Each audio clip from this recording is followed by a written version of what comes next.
Om Swastiastu. Sebelumnya, perkenalkan nama saya Niwayan Mita Damayanti dengan NIM 2010326 dari kelas AB dari jurusan TIK AB.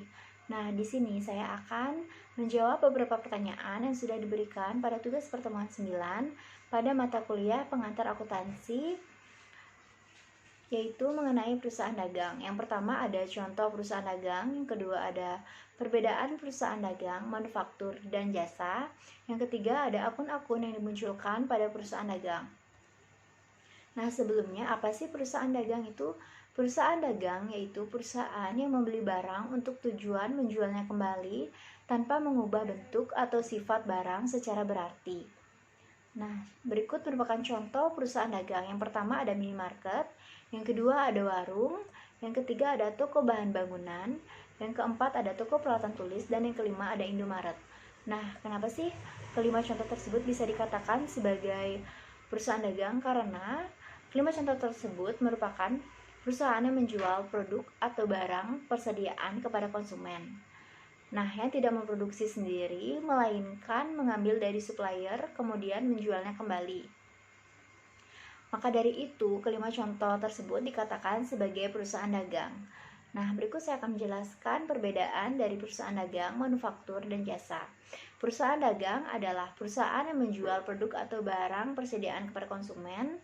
Perusahaan dagang tidak memproduksi sendiri, melainkan mengambil dari supplier, kemudian menjualnya kembali. Yang kedua ada perusahaan manufaktur. Perusahaan manufaktur adalah perusahaan yang memproduksi bahan mentah menjadi barang setengah jadi atau barang jadi dan kemudian dijual kepada konsumen. Yang ketiga ada perusahaan jasa.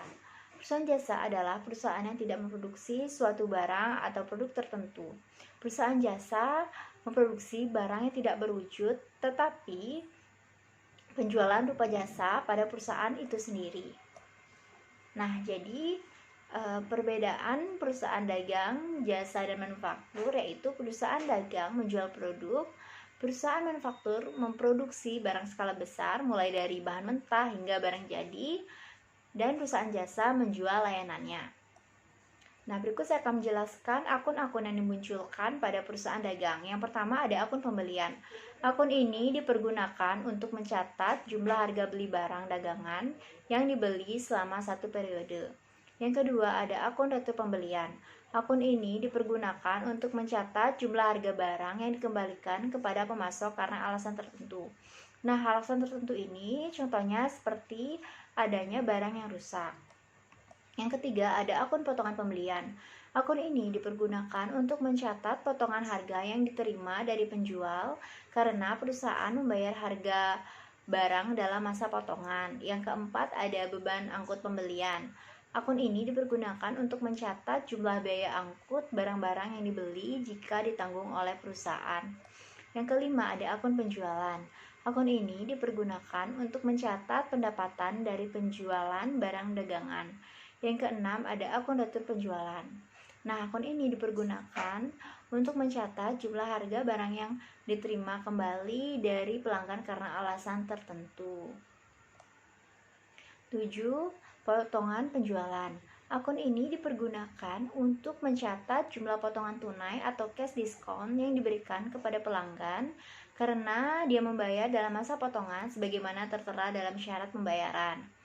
8. Ada akun beban angkut penjualan. Akun ini dipergunakan untuk mencatat jumlah beban pengangkutan barang-barang yang dijual yang ditanggung oleh perusahaan. 9. Ada utang dagang.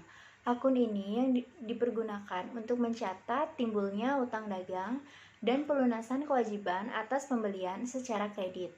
Yang ke-10 ada piutang dagang. Akun ini dipergunakan untuk mencatat timbulnya piutang dagang dan penerimaan pelunasan piutang atas penjualan secara kredit. Nah, sekian dari video saya. Jika ada kesalahan kata, saya mohon maaf. Saya tutup dengan Parama Santi. Om Santi Santi Santi Om. Terima kasih.